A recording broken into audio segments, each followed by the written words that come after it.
Manager runs in the leasing office. Brittany! Jocelyn! Come here! You're not going to believe what happened to Shannon. And the maintenance guy just happens to walk in. He lives on site. He's been known to lift weights with the residents after hours. And pretty soon the word gets around the apartment community that Shannon was raped. How would you feel if you were Shannon? Would you feel violated again? Maybe even more so violated? I think so. What about the mom that picks up her child from daycare in Scottsdale, comes home to Mesa, and the little girl says, this bad man there touched me inappropriately?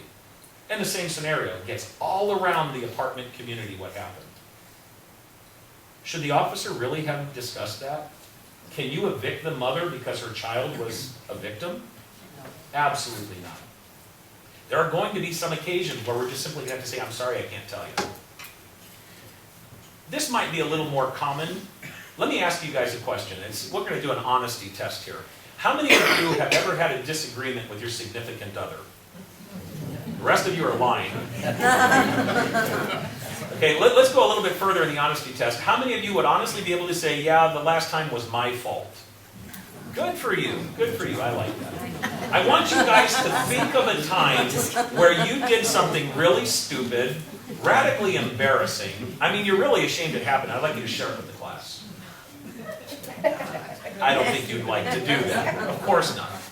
And you know, sometimes the police go to an apartment community because something bad happened between a couple. They didn't violate any laws. They didn't break any community property. None of the residents were disturbed. They're having issues. And it's really not something that needs to be aired among all of the other residents. The officer can tell you, hey, no police report, nobody's getting evicted, but no, I really shouldn't tell you what's going on between them. It's just not the kind of thing anybody needs to know. I hope you understand that. As I was developing this model, it occurred to me that trust is a two-way street. If you trust someone but they don't trust you back, you really don't have trust in your relationship. And I realized that law enforcement wanted the exact same thing from our apartment managers. We wanted increased contact. We wanted the managers to call us up and say, hi, my name is. I'm the new manager at this apartment community. I'd like to meet my crime-free coordinator. I'd like to meet my beat officer. I'd like to know how I can get the crime statistics for my property so I can start getting rid of your and my headaches. That increased contact is very important to us because we know who our partners are. We wanted to see visible improvements on the property. When I go out to a rental property and I see graffiti on the property and cigarette butts all over the grounds and beer cans blowing in the wind, the weeds are growing, the fences are down, what does that tell me about the management? They don't care. They may care, but it tells me they don't. And you know what? It tells drug dealers and other gang members and other criminals the same thing. I could probably come here and get away with just about anything because they don't care. The third thing we wanted to see is shared information. We've had properties right here in Mesa where our detectives have gone in. We're looking for so-and-so. Can you tell us what apartment they're in? And they say, get a warrant. I'm not telling you anything without a warrant. Detective Adams came up to me a couple years ago when I was working in CID, our detective bureau, and he asked me, hey Tim, is this property in the crime-free program? I said, no. He said, well, I'm thinking about getting a warrant. I said, Curtis, do me a favor, get the warrant. And for those of you law enforcement officers that are in here, I'll be glad to send you that warrant if you want to see it and even use it. So the manager said, get a warrant. He said, oh lady, don't make me get a warrant. You know, you don't want this person here. Trust me. Just tell me what apartment they're in so we don't go to the wrong door. No, get a warrant. I'm not talking to you. So next day, he got his warrant. He went out there, his little tape recorder in his pocket. All the detectives out in the parking lot. He walks in very quietly, says to the manager, I'd like to ask you again. She said, I told you yesterday, I'm telling you again, get a warrant. He served the warrant. Come on in, guys. Take her desk, take her Rolodex, take her file cabinet, take her computer. Take it all. She said, you can't do that. He said, read the warrant. And she asked, when am I going to get all this stuff back? He said, well, If there's no delay and the trial happens quickly, maybe 6 months, could be a year, could happen to be 18 months, it just all depends. We don't like to play that way.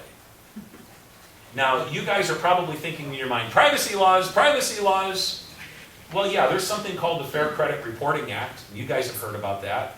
I'm going to tell you, you should not be releasing to the police department bank account information, credit information, financial information on that resident. But I'm going to also tell you the police department doesn't want it. We don't even want their social security number.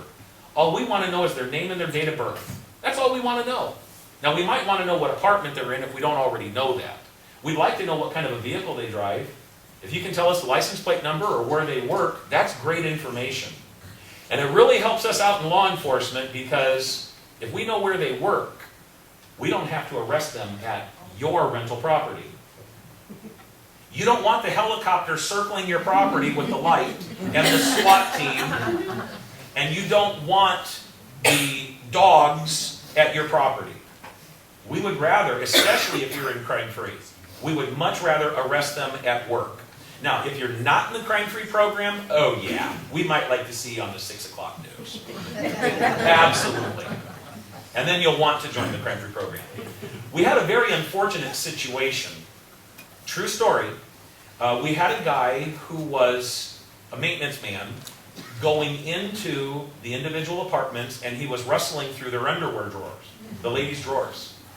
And he was even putting notes on some of their cars.